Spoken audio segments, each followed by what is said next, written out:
Today's episode is brought to you by Bones Coffee Company. You can forget about boring coffee when you drink Bones Coffee.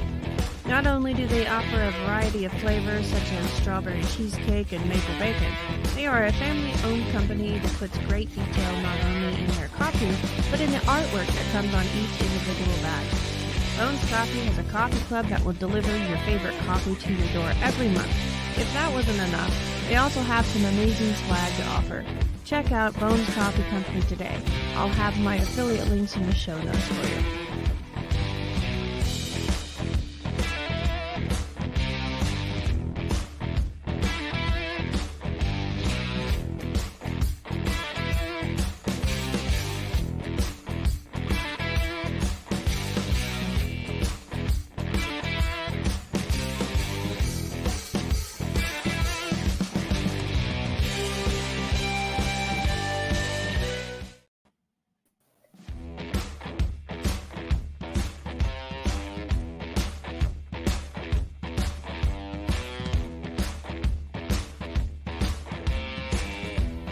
Today's episode is brought to you by Bones Coffee Company. You can forget about boring coffee when you drink Bones Coffee. Not only do they offer a variety of flavors such as strawberry cheesecake and maple bacon, they are a family-owned company that puts great detail not only in their coffee, but in the artwork that comes on each individual batch. Bones Coffee has a coffee club that will deliver your favorite coffee to your door every month. If that wasn't enough, they also have some amazing swag to offer. Check out Bones Coffee Company today. I'll have my affiliate links in the show notes for you.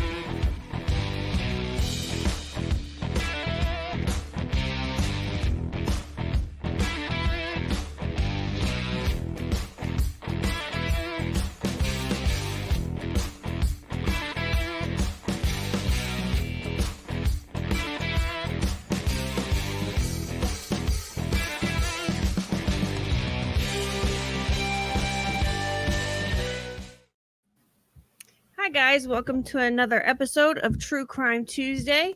Today we're going to be finishing the Circleville Letter mystery, and if you hear some background noise, I apologize. My dog is going crazy, and the humans aren't doing much better, so I hope you guys are having a good evening. Today I have two co-hosts as usual. I have my dear friend Tammy. How are you, Tammy? I'm good. How are you? I'm a little hectic and scattered. Thanks for asking, though. And then, of course, I've got my fellow crime writer and victims advocate. I've got Cricket Andrews on the line. Cricket, tell everybody hi. Hello, everyone. Happy Tuesday. Happy True Crime Tuesday. Yep. And of course, as usual, make sure and check out our Bones Coffee. I've got my iced coffee ready to go. Been researching this case, and we're gonna jump right back in. For those of you that haven't watched episode 1 of the Circleville Letters, make sure and go back and watch that. I have put the link in the video description, so if you missed episode 1, you can go back and watch that. That'll give you a great detail and outline of the case and give you some of our commentary about the case.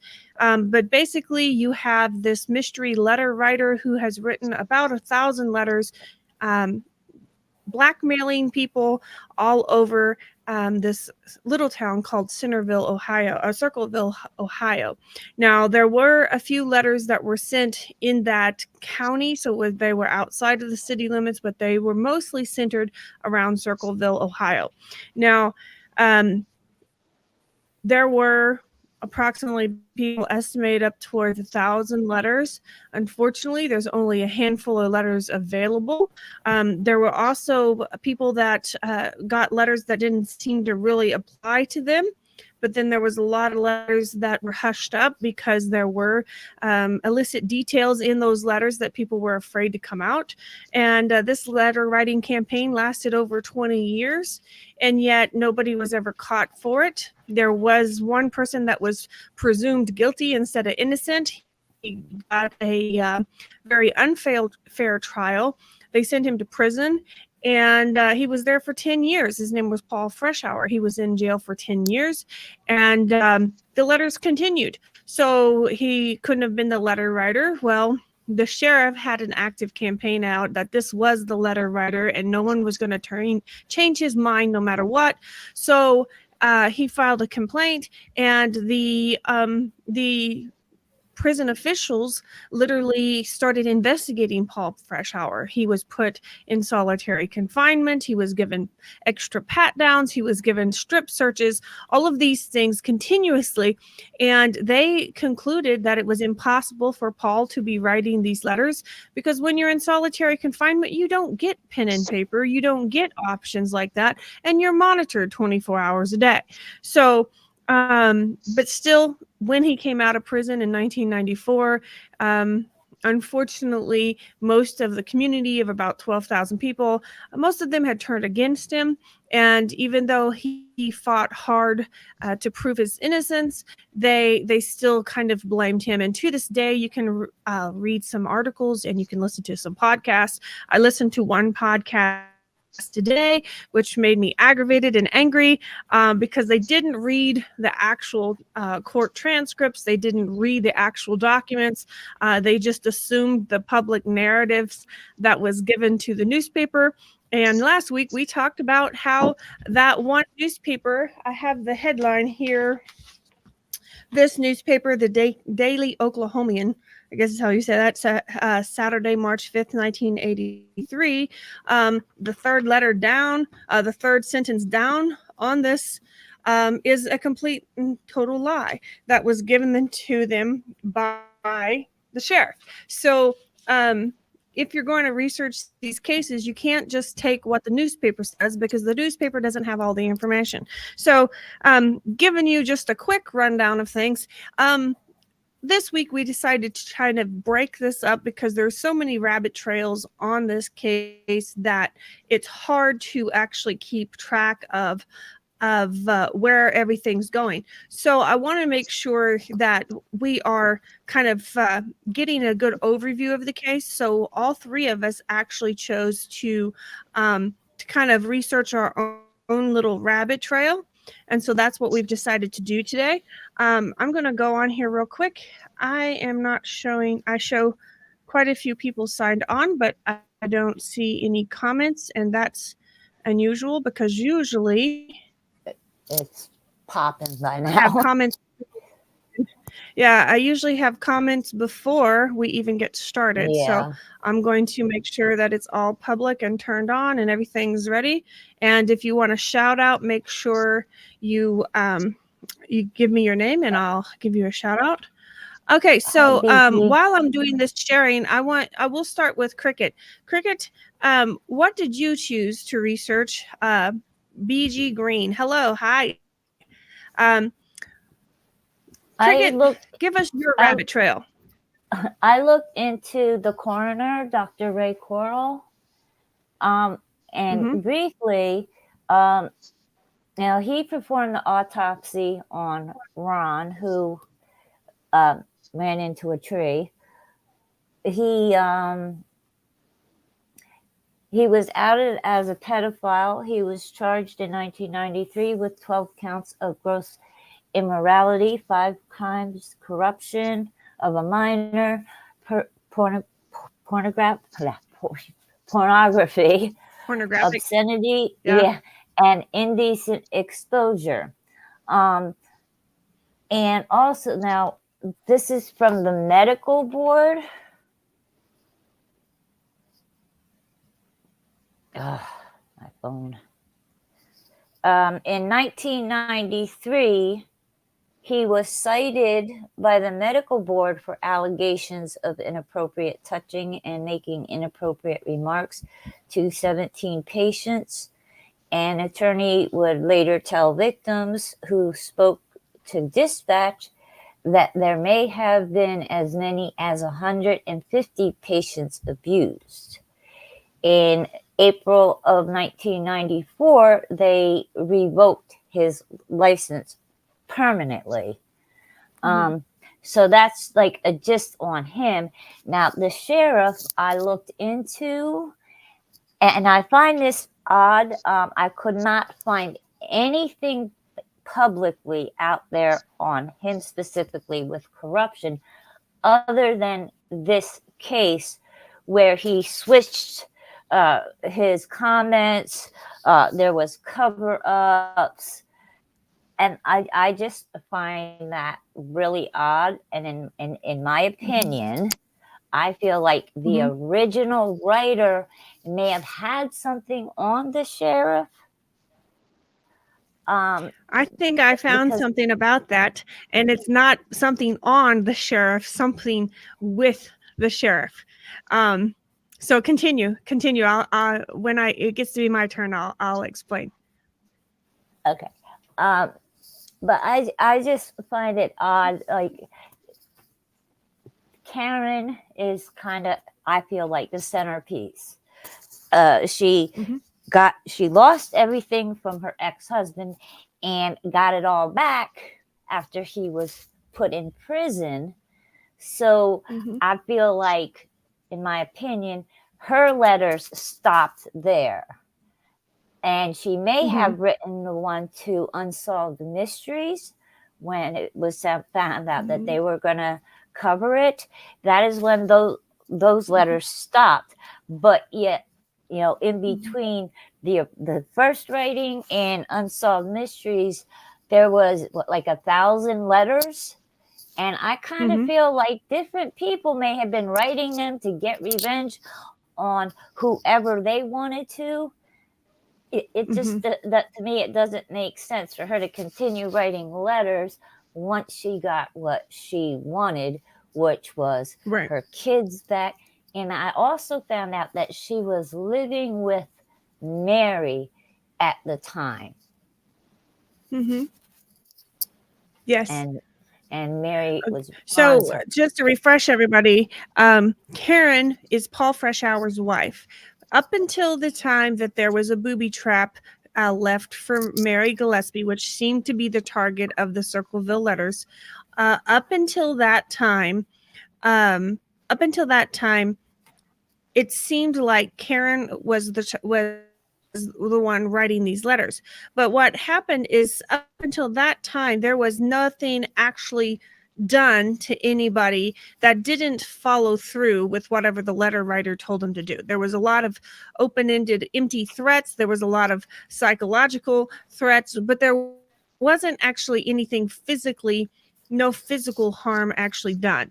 And so up until that point, it was all a bunch of verbiage on paper, and it was causing all kinds of trouble, but there wasn't any physical things going on with it. It was just letters. And then that was just kind of when it went up a notch. But see, what people don't understand is by the time all of this is done, you've got Paul Freshour, who's in prison. You've got his ex-wife, who he filed a divorce from. This is what I had upset me about the podcast that I just listened to. They blamed it all on him and said he was the abusive spouse, and they couldn't believe that the judge had given him everything because he was the abusive spouse. Well, if you read all of the paperwork and you read all of the documentation, you find out that he was the one that filed for divorce. She was cheating on him, and she was also abusive to him and the children. Now, this is something that the court seen and verified. So that's why, especially in that time frame, it was very odd for the man to get the children. But the man also, he got the children, he got the house, he got everything, he got the property. And she was left with nothing. So at this point in time, you begin to wonder what the motive of this writer is. Now, if this is the case, and you want to blame everything on Karen, you'll find a few inconsistencies, because you think, okay, well, once she got everything she wanted, why did the letters continue? Because basically, the letters, if that was the case, the letters should have stopped the moment that her ex-husband got put in prison, and she got the house back, she got the kids back, and she got his retirement fund. You'll find out she got access to his retirement fund, which to me, I'm thinking, how in the heck is that legal? If you lost everything in a divorce, You might get custody of your children back because the other spouse is in prison, but you shouldn't have any rights to the property or any rights to the retirement fund of your ex-husband. So that alone shows a level of conspiracy, because in most cases, once you're divorced, you have no rights to anything that ex-spouse has other than the children that you have created together. You have no rights to their retirement plans. You have no right to their property, their house, their vehicles. You don't have rights to any of that. And yet after Paul Freshour goes to prison, all of a sudden his ex-wife, which everything was done, this divorce was over with, everything went back and reverted to the ex-wife. So how could that be legal? So this is what we're talking about when we talk about Karen. We're talking about Paul Freshour's wife. Now, this is where we got to get into something else, but I'm going to hold what I have and we're going to talk to Tammy. Tammy, you chose to go on one rabbit hole, and then there was, it was hard to find some information, so you kind of went down another rabbit trail. Tell us what your research has come up with. Well, since there's supposed to be thousands of letters, I thought, well, there's got to be lots of other victims out there. So I started trying to find some other victims and maybe find out more about the letters and, what the mainstream press wasn't covering. Well, oddly enough, there wasn't very many victims that I could come up with, Right. which I thought was kind of strange. I come up with some of the people that did receive letters was the one that Cricket mentioned, that coroner, that Dr. Ray Carroll. I think he received a letter accusing him of what he actually was found guilty of doing later on. Right. And then prosecutor Roger Klein received a letter saying that he had murdered his pregnant girlfriend. And it was never proven that he did it, but it was proven that it was his child. He received a letter. Right. And the people from Unsolved Mysteries received a threatening letter telling them basically to back off. And another investigative journalist, Marie Mayhew, she supposedly received the last letter of November of '94. She was an investigative journalist, I think I may have said. But and then other than that, you can't really find many other letters that were written or people that were, victims of this. So I kind of wondered about that. Right. I did see that Ron's mother received the letter after Paul was in jail. I did see that. And I also saw that Sheriff Radcliffe received a threatening letter too after Paul was in jail. But that was all I could find on the, I'm surprised there wasn't a lot more victims. And another side note that I found kind of interesting, that there was actually a short story that came out in the Saturday Evening Post in December of 1965 that talked about this very same scenario. Tell people about that. It was about a movie or something that came out in 1965? It actually was a short story by Shirley Jackson, and it was called The Possibility of Evil. It came out in the Saturday Evening Post, and there was some similarities in it. In the little story, they talk about, they use the word, quote, childish block print, which is what the letter writer used. And it also was, making threats and vicious remarks to its victims. So I thought that was kind of odd, since it happened in 65. 1965, you said? Yeah. 1965. So the first letter that we know of came in 1973. So it could have definitely been some kind of copycat thing, you think? Well, it's possible, I guess. I mean, I'm sure the Saturday Evening Post was a well-circulated paper, probably. So, start saying something that a lot of people would see. Yeah, a lot of times when people who have this kind of mentality, if they see something like, oh, that might work for me, I'm going to try that. Yeah.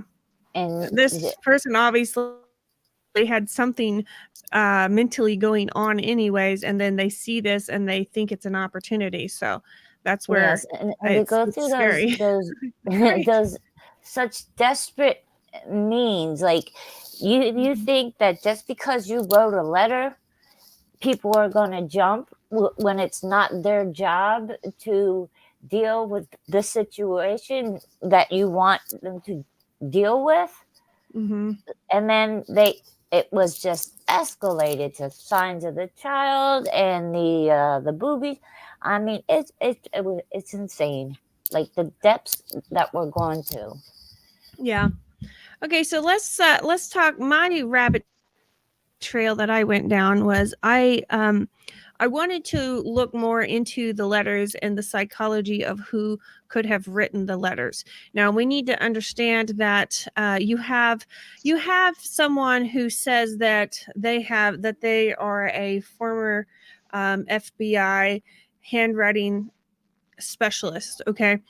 And yet this person says that they are 100% sure that this was Paul Freshour. They also, them and other people claim that all of the letters were written by the same person. And I wanted to look into that because to me, this person says because somebody's letter looks the same, the letter G looks the same, that it has to be the same. Well, this person also said that they would go into court, put their hand on a Bible, and swear that the letter writer was Paul Freshour, no ifs, ands, or buts. And when someone asked them and questioned her on this, she said, well, those people just didn't do their due diligence. I have. And I question that. Anybody arrogant enough to say, I'm 100% sure, should question themselves when you realize that if there was 1,000 letters and you have examined 100, how can you be 100% sure when you've only examined 10% of the evidence? You cannot be 100% sure when you've only looked at 10% of the evidence.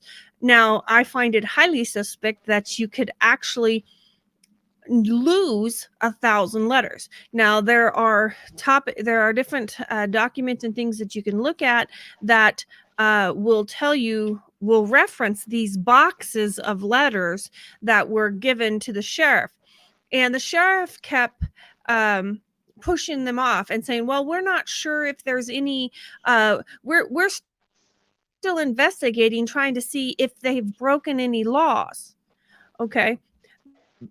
Because, most of the time you think blackmail is when somebody's trying to get money out of you or extort you for something.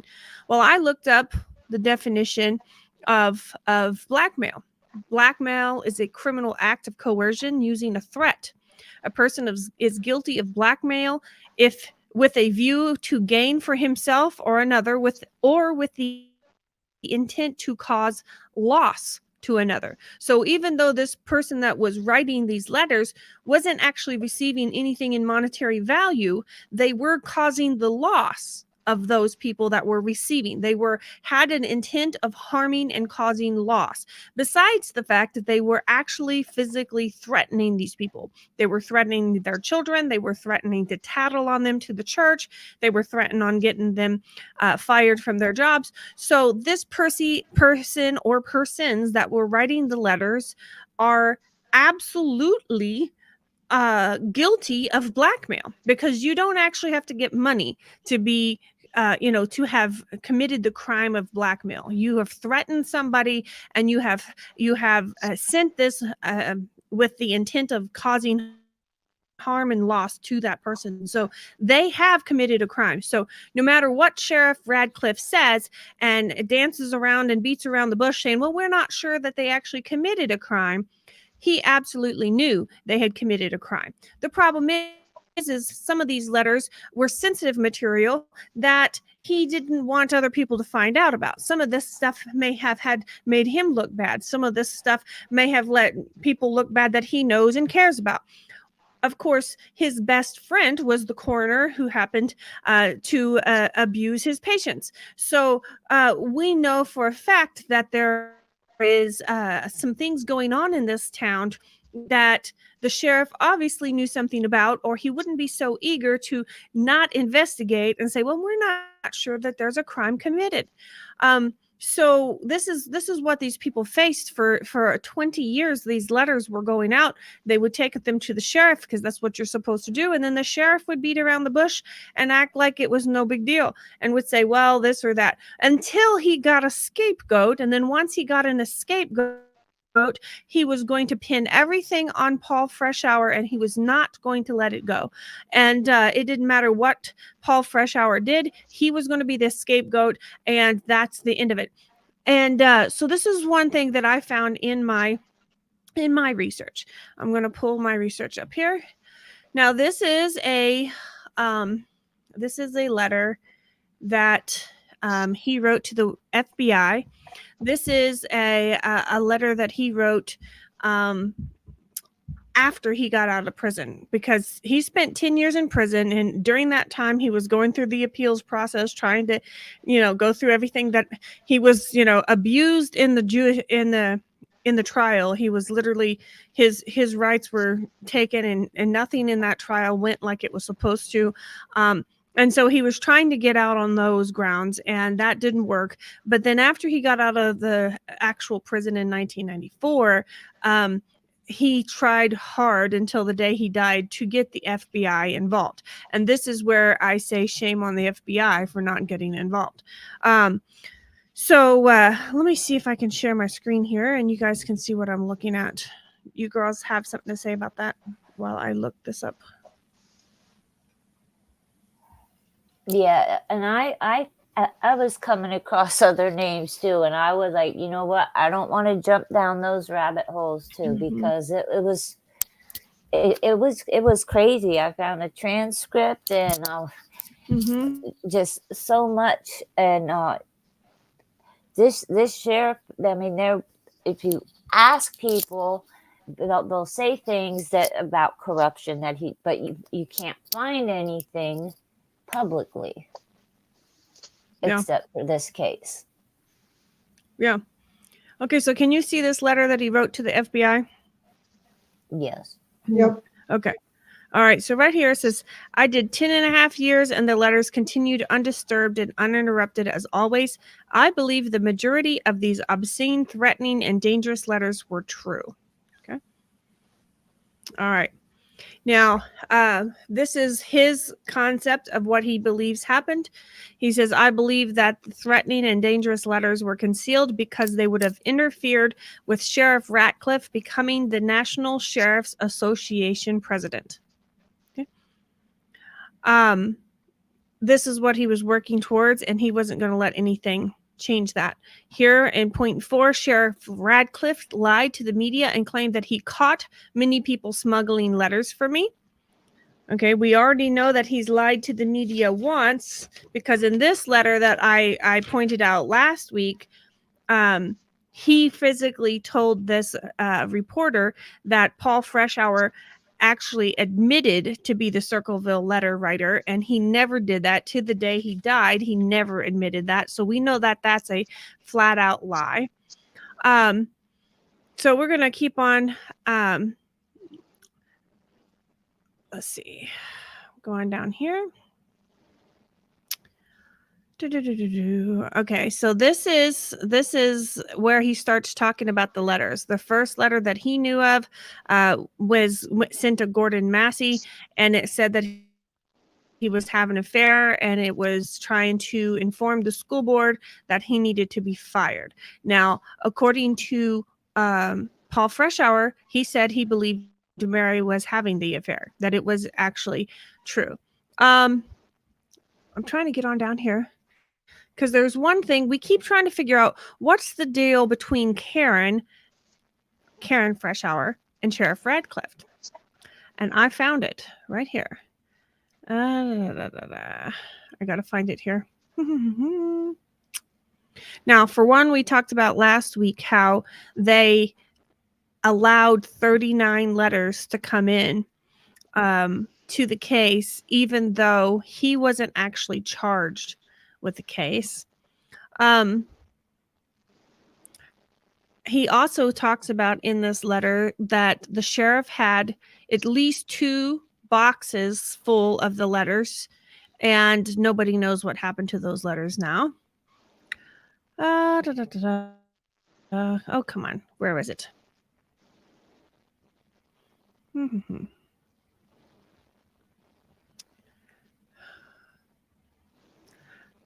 Okay. I think we're getting there. Oh.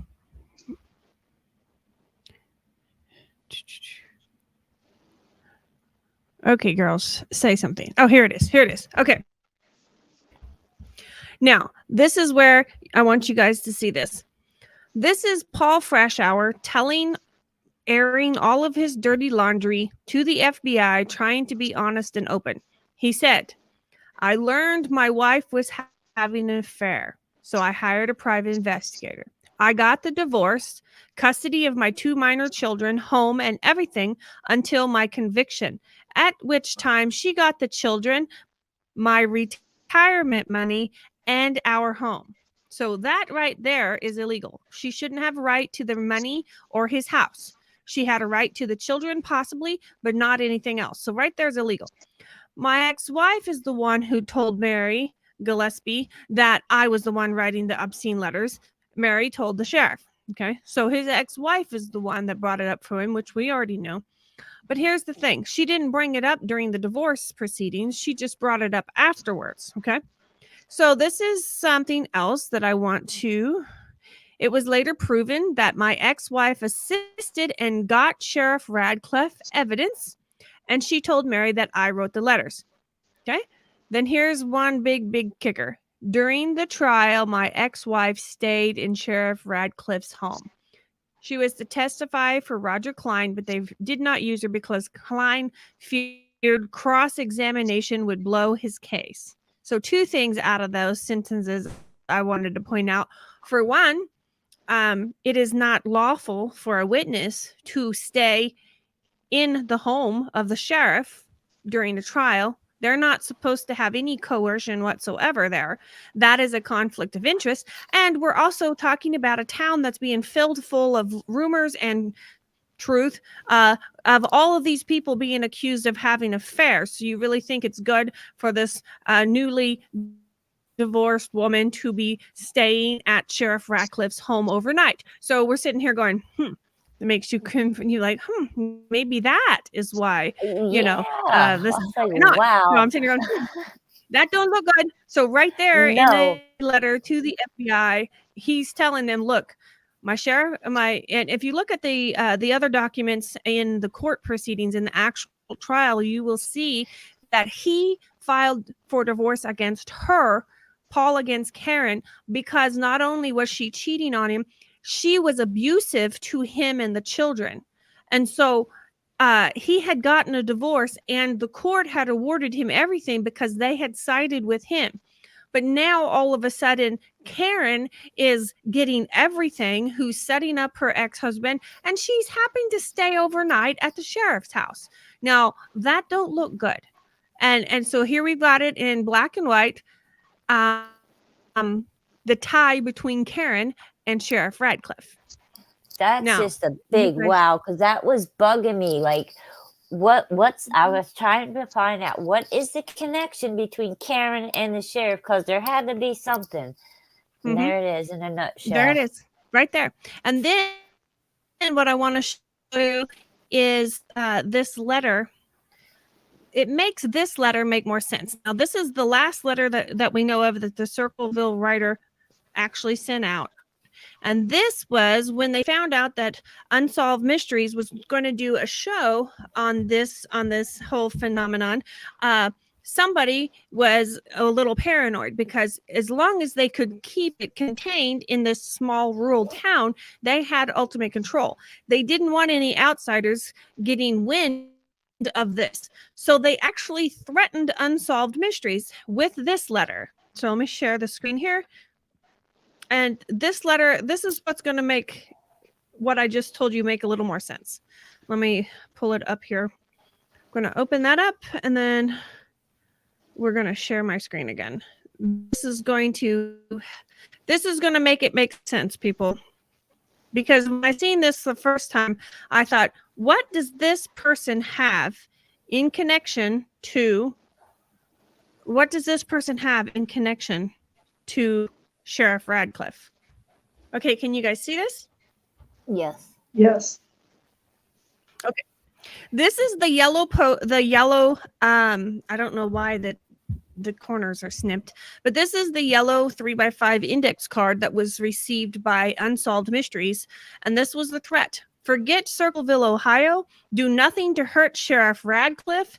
If you come to Ohio, you El Sickos will pay the Circleville writer. That was the last letter that we know of the Circleville writer sent. So I'm sitting here going, how does the Circleville writer have anything to do with Sheriff Radcliffe? And this also proves the fact that not all of the Circleville writer letters were written by the same person, because this person is obviously on the side of Sheriff Radcliffe. Now, we have heard reports through some trial documents and things that some of the letters were actually condemning Sheriff Radcliffe. So you've obviously got two different mindsets there. You've got one person who's all for the sheriff and one person who is not for the sheriff. So my whole thought when I seen this letter was, who somebody's protecting the sheriff. Somebody has some reason to try to protect the sheriff. Why else would you say that? And to me, that is a feminine move. That is not a masculine move. That is, a masculine move would be, more threatening, would be more intimidating, would say, wouldn't necessarily try to pick out the sheriff and say, hey, don't touch my boyfriend, Sorry, that was just my 2 cents. But to me, that is a very feminine aspect to this letter. Stay away from so it's like, do nothing letter. to hurt Sheriff Radcliffe. Exactly. Basically, that's what. And then it says, you El Sickos. I'm like, oh, come on. So I to me, if all of those things are true, that letter makes a whole lot more sense if you find out that whoever is in charge of that Circleville letter actually may have had some ties to Sheriff Radcliffe. So what do you think of that? Does that change your idea of who you think wrote these letters? It doesn't change my mind. I still think Karen. See, to me, I think it's Karen. Yeah, it's a Karen thing. Yeah. I do too. But see, that's the thing. I think it's Karen. I think some of them may not have been, but I think a lot of them are. Now, here's another letter I was going to go through here. And Tammy, what was you going to say? I didn't mean to interrupt you. Sorry. I was just going to say that I think there was one letter after that was written to that journalist, but it's probably not very well publicized. But I couldn't find any other letter after that one.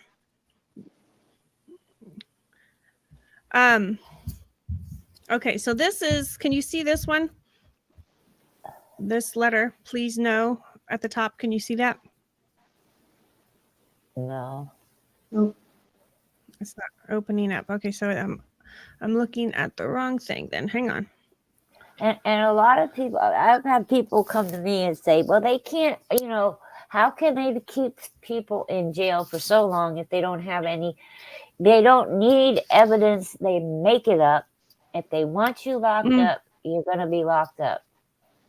Absolutely. Okay, now can you see it? Yes. Yep. Okay. Please know, letters were before, they forgot the E, 1977. Writer almost had another innocent man put in prison. Ha ha. David Longberry would have if the man in prison now had not tried to trick Writer with Writer's own writing for homemaker Gillespie. See what he got. Ha ha. He will not get out of prison, or Radcliffe will take his place. There was foul play. They are still together. Two teenage boys. Seen what happened. You always misspelled. Use high speed for elimination of someone if you must get rid of them. You don't fire shots for drinking. Okay. Things that I notice in this. For one, you've got someone who's not spelling things correctly. This is also a little rougher writing. It's not as wispy as some of the others. It's almost, some of the other letters are kind of wispy. But this is also telling us some different things. For one, we know the letters started before 77. We know that they've started by 73. This also puts out somebody else's name to try to kind of give you a suspect, even though up until this point, this man's name hadn't been on a suspects list. Then it also comes in and it says, if the man in prison who had not tried to trick Ryder with Ryder's own writing for homebreaker Gillespie. Okay, so Ryder with writers, they forgot the apostrophe. They have no concept of what grammar is or punctuation. But basically, what that little phrase right there is talking about is back at the beginning of this, Mary and her husband, Ron, thought they knew who this person was that was harassing them.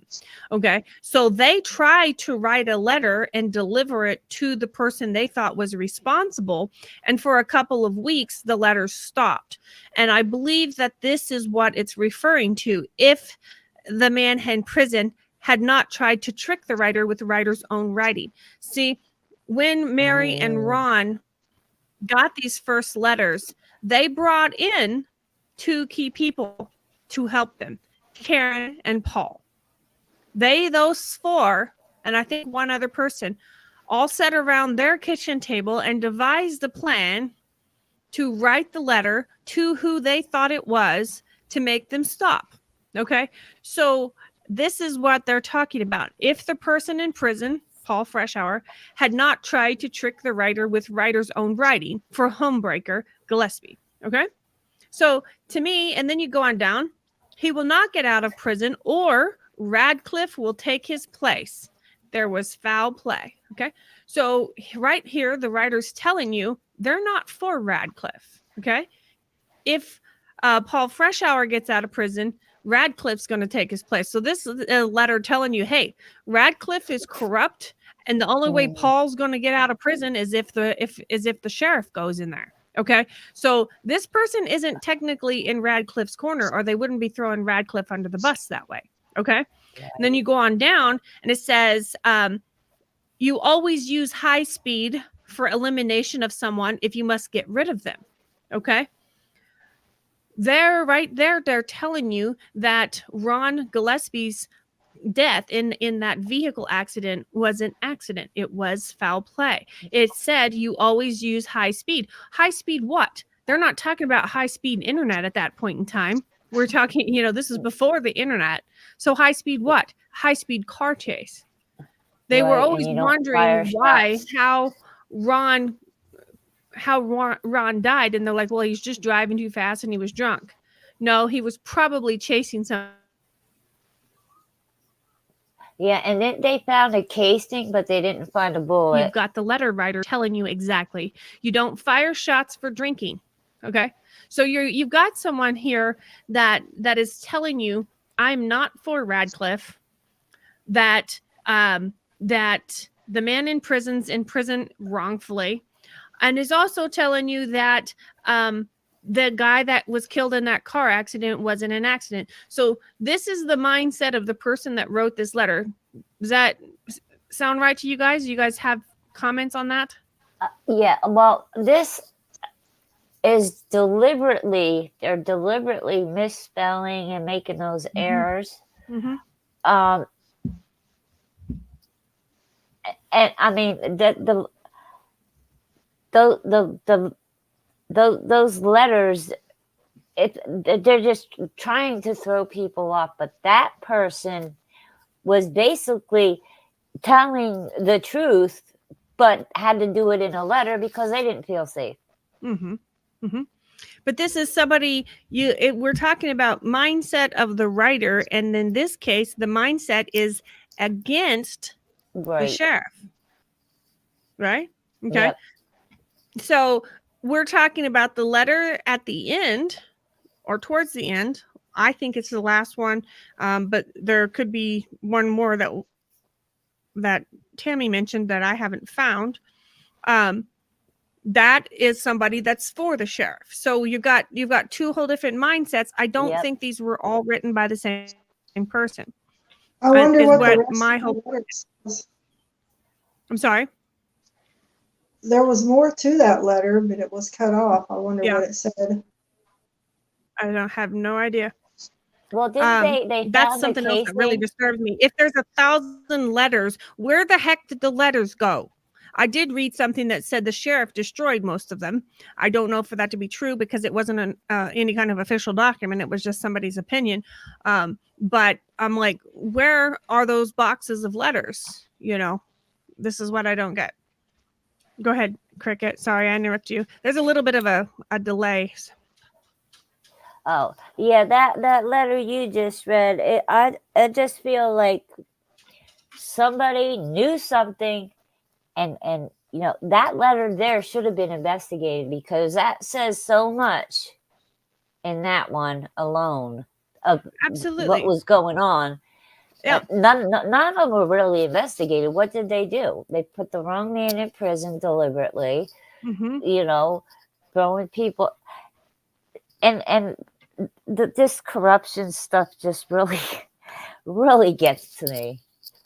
You know, Yeah. people, innocent people are going to jail, and guilty people are allowed to run the streets and do whatever they want. Mm-hmm. Mm-hmm. And didn't they It's a find lot like Fredericktown. yeah, didn't they find a casing, but they didn't find a bullet? Right. No. In that accident, they found his gun had been recently fired. They found the casing, but not the bullet. Probably in Now, that other person's car that ran him off the road. Right. Well, and Paul Freshour says in one of the documents that that his truck had bullet holes in it, and that's the reason why the sheriff had it. See, within just a few short amount of time before anybody could contest it or anything, they had that truck crushed. Mhm. Why do you do that? Get That's rid of evidence. And so they literally, against families' wishes and everything else, before anybody had to say anything, they hurriedly crushed that truck. And I'm like, well, then that tells me there probably was bullet holes in it. Okay, so this is another letter. Like I said, I went down the letter rabbit hole this week. Because we're hopping down the rabbit trails here. There's so many different avenues off this. This is one letter that Mary Gillespie received. It's a Christmas card, nothing inside, but it's a Christmas card, and the person wrote their blackmail on the back of the card for some reason. Now, if you look at the handwriting of this doesn't look anything like the handwriting for the letter we just seen, does it? No. All three of them, I noticed differences. Well, and see, the thing is, you can tell it's like, okay, their O's, they try to make squares. You know, they try to square off everything, and they write in all capital letters. It's almost like, okay, I'm going to mimic what I seen in the newspaper, and I'm going to write in all caps, and I'm going to make everything as square as possible, and call myself the Circleville letter writer, and I'm just going to copycat it, because I don't see how you can look at this and look at the other one and see they say it's the same person, and then say, well, I'm 100% sure all of this was from Paul Freshour, when you've only looked at 10% of the evidence. That gets on my nerves. If you can't tell, it really gets on my nerves. Yeah, okay. Yeah, and there's no spelling errors. There's no, you know, this is written nicely. Yeah. Totally just different tell your person. daughter we are going to post some signs about her next year at the bus stops, since you've caused this by what you've done. This person is got a G that's a little bit different. The G's not the same. And the G was the big deal for that handwriting. Oh, the G's look the same. That G doesn't look the same. Also, this person has actually used some punctuation correctly. Okay. So just to tell your daughter that this is also trying to say that there's a group. We are going to post some signs about her next year at the bus stop, since you've caused this by what you've done. To Mrs. Massey, and all knows it. How will you face her? But your type have no consciences, or you wouldn't have hurt Mrs. Massey behind her back. Okay. I'm wondering why they say Mrs. Massey instead of his wife. You know what I mean? Why would you Yeah. hurt? You know what I'm saying? Mrs. Massey almost makes you think that it's a student.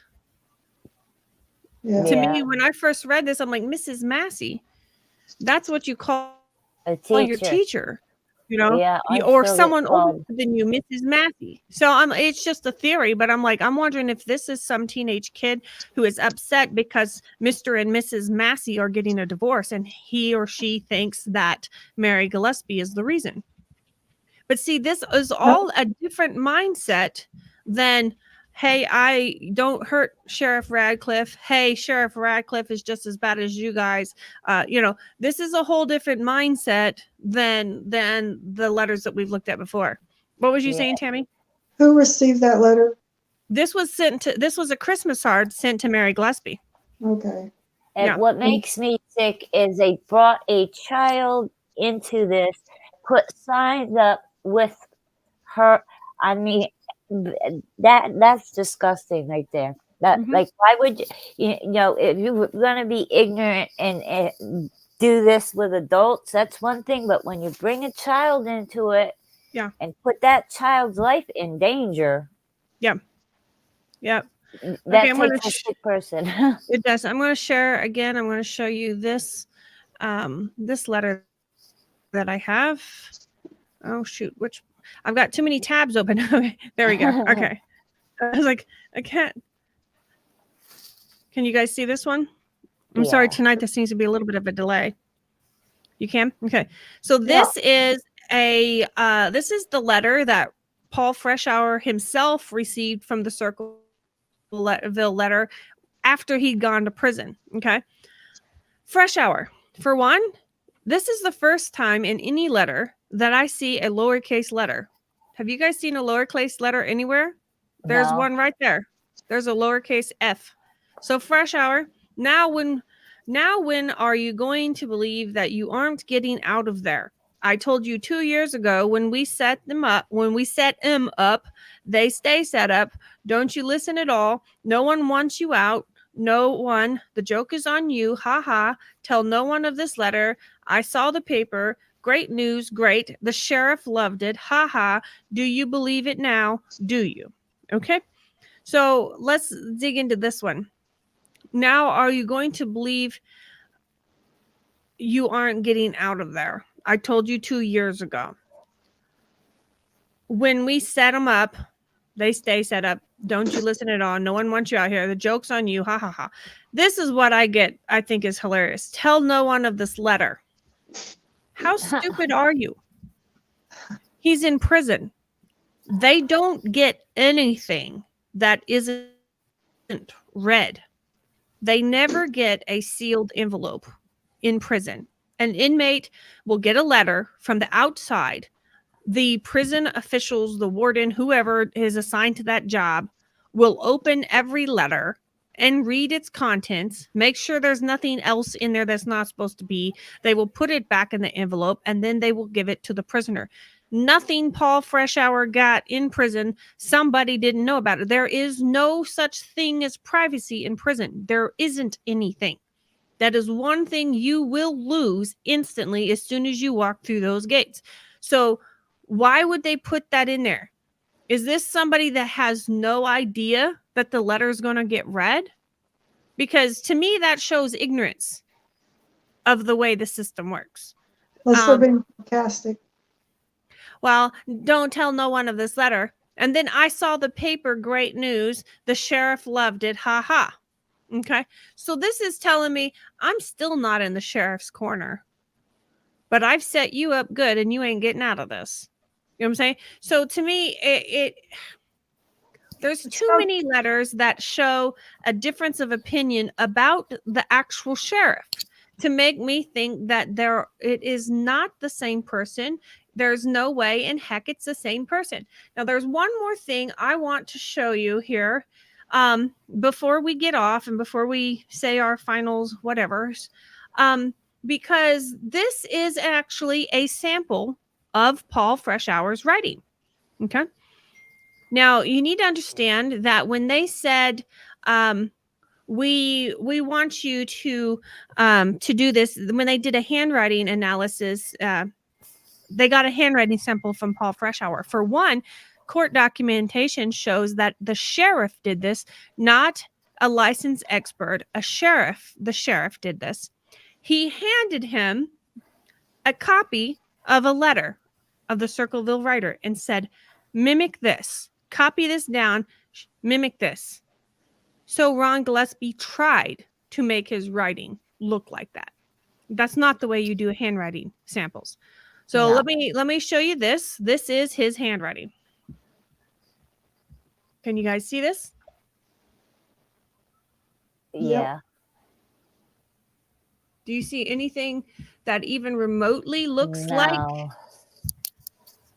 I'm looking for the G's because the G, I'm trying to look here. I'm like, G, where's the G? Because the G was what that so-called handwriting analyst on that podcast was going on and on about. I don't even see a G in this. She's like, oh, his G's, they're unique. Nobody writes G's that look like sixes. I'm like, wait a minute. I write G's that look like sixes all the time. All my G's look like sixes. I'm sorry. That's not unique. But let's look at his uppercase letters, okay? This V, the D, the F. There's some uppercase letters. Uppercase letter. Yeah. None of those look like the uppercase letters in that thing. Here's his signature, all curly. Okay. He also has kind of a condensed, smaller handwriting. You can tell he writes small and succinct. It's not big and flowy. Of course, you try to change your handwriting if you're going to do this, I'm assuming. But even the few letters that are capitalized do not look like the Circleville letter writer. No, and also when you write the way these letters are written, you have to work to do that, and there's no way any of them would look the same. Right. Well, and the thing is this is what I want to get through. If nothing else, makes you question this, why would the judge allow these letters to be brought into evidence when he wasn't charged as the Circleville writer? He was charged with creating a booby trap to kill his ex-sister-in-law. Okay. He says that gun will, just to reiterate, he didn't tell them who stole that gun, even though he knew exactly who stole that gun. He was protecting his son. So when he failed a lie detector test, see, this is what people don't understand. A lie detector test doesn't tell you exactly what you're lying about. It doesn't tell you how deceptive you're being. It just tells them that you're being deceptive. So he was being deceptive during his lie detector test because he was protecting his son. His wife, his ex-wife, had poisoned his son against him, and he had come into the house before this all happened and had stolen a bunch of stuff, including that gun. Then that gun ends up a short time later in a booby trap, and he's all of a sudden up for attempted murder. Now, he's not going to tell them that his son stole it. Okay. He would probably say, hey, my ex-wife did this, but he's not going to try. He's going to try to protect his son. Okay. So yes, he was deceptive in the lie detector test. So yes, it's going to come through on the results. It's not going to say, oh, wait, he's being deceptive about something else. See, they're just judging your biometrics.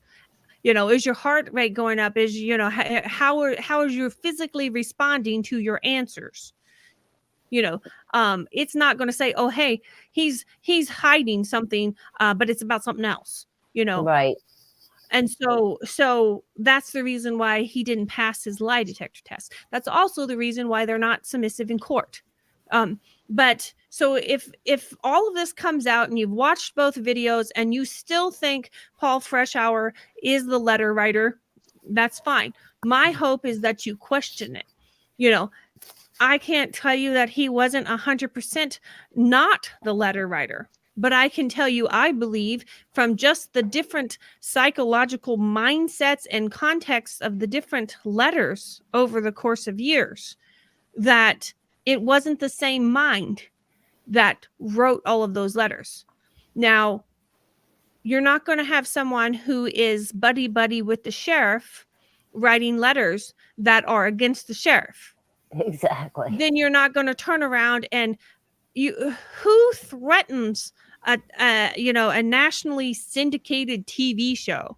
I mean, this was back then, Unsolved Mysteries was the show. Yeah, that takes a lot of, what. That takes a lot of kahunas, Uh-huh. But I'm sitting here going, so you've got somebody that's all for the sheriff, who's obsessed with the sheriff, but then on other things you have people that are against the sheriff and calling the sheriff out.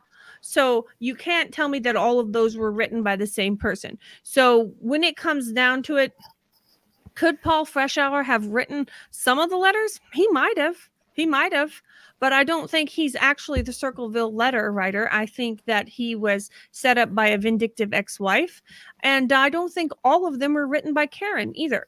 No, I think and there's Karen's a never been society of accused letter or, writers. yeah, Karen's never been accused of it officially, so we have to say allegedly for everything. But I don't think Karen wrote them all either.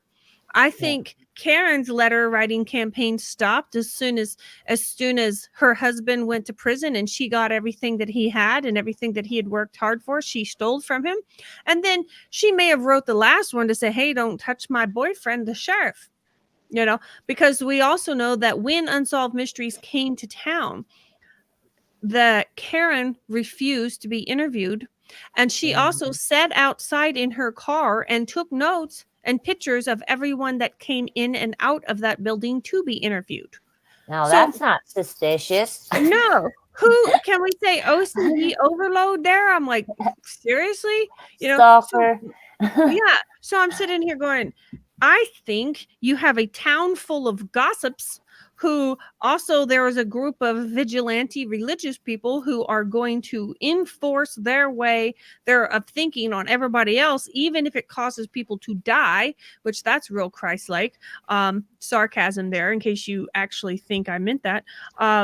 I think some of these were written by a group of religious fanatics who were thinking that, I call it the Jean Skirt Brigade. They're self-righteous religious people who think that they're better than someone else and have a right to force people to do things. And then in the way that they're doing it, they are committing just as much sin as the person who they're calling out for sin. They're the pot calling the kettle black. I'm sorry, Jesus doesn't want you to cheat on your spouse. He also doesn't want you to abuse the children that are your patients. He also doesn't want you to blackmail people and threaten people and put signs up, obscene signs up about children. So you can't tell me one sin's worse than their other. So I think some of them are a little bit of a vigilante type attitude about things. And so I'm still, after all this study, I've kind of reverted back to my original thought on this. I believe that there was a group of vigilante gossips, town gossips, that decided to take to the pen and start writing letters. What do you guys think? Cricket, what's your opinion? I agree. And, in cases like this, now the letter writer was writing letters for a while, and then people, so, you know what, I don't like what this person's doing, so I'm gonna write a letter and sign it, the letter writer. That's what that's how I feel a lot of people did that.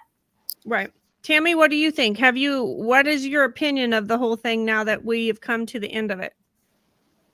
I agree. That one letter that was wrote to Paul in prison, that it just said fresh hour, it started out saying fresh hour. To me, that sounded like a man. Is it? Yeah. Well, it could have also been a police officer, because this is something that I learned a long time ago. I have a friend that I always call Yates, and I don't know, that's her last name. Her name is Judith Yates. But she always goes by Yates, and I call her Yates all the time. And I'm like, I'm sorry. The first time we did some videos together, I was like, I'm sorry, I call her Yates. I forget she has a first name. And I said, where did that come from? And she's like, well, that's actually kind of almost like a brotherhood type thing of a law enforcement. They always call you, she calls me Cantrell. I call her Yates. And Yeah, the you know, last name and so thing. yeah, it's just the Yeah. last name. So I'm thinking that could also be vindictive of who the letter writer was. Could it have been someone in law enforcement? Yeah. Question. It's when you're talking about this level of mystery over the course of 20 years, who in that town knew all of these things? Who in that town had access to know all of these things? You know what I'm saying? Yeah. Who in that town knew all this? And that's where I'm like, you need to look at people that have been in that town for generations. You need to look at possibility law enforcement who have access to some information that the public probably wouldn't have access to. You need to talk, I hate to say this, but you probably need to talk to priests and counselors and people who get the inside information that other people don't want to know. So to me, if you're going to actually investigate this, that's where you start. You start with people that would know things that the common person walking down the street wouldn't. Start there. But of course, we know there was no investigation, no legitimate investigation in this case. Okay, guys, and what's your final thoughts? Even as far as plastering that child's face all over the place, where was the police protection for that family? There wasn't any. No, it was up to the mom and dad. That was one thing that Ron did. He would leave 2 hours early for work, and he'd go take down all the signs before his wife and his daughter had to go on the bus route. Yep. And so I'm like, that's terrible. Yeah. But this is what we got. And then you've got a sheriff who says, well, we're not sure that any crime was committed. Go back and read the definition of blackmail. Blackmail can be anything. I mean, you don't actually have to get money for blackmail. Yeah, if I want you to do a service for me, I can blackmail you. Absolutely. And this is the sheriff who was reelected 12 times. Yes, and was also a generational sheriff. So his father was a sheriff, his grandpa was a sheriff, blah, blah, blah, blah, blah, blah, which those are not supposed to be that way. Yeah. So, but this is where I'm at. I'm kind of reverted back to. I still think the Circleville letter writer was actually more than one person. I'm back to thinking it was some kind of probably a group of a little bit of vigilantes, and then also there was a lot of copycats in there. So I'm back all the way back to where I was when I started this case. I think it was a group of people. I do not believe it was one person. I'm sorry. You've came full circle. I have. Yep. For Circleville. Circleville. Yeah. Okay. All right, guys. Well, if you don't have anything else to add, guys, thank you for signing on. I appreciate you guys watching. We're a little bit shorthanded tonight. I think it's probably because we're getting close to the holiday and people are getting ready for that. But next week, I believe we're going to be jumping back into Madison County. So we will see you next Madison week. County. Madhouse, Madison County, and Shady Katie. We're going to be going right back. And don't forget to like, share, and subscribe. Absolutely. We'll see you later, guys. Thanks.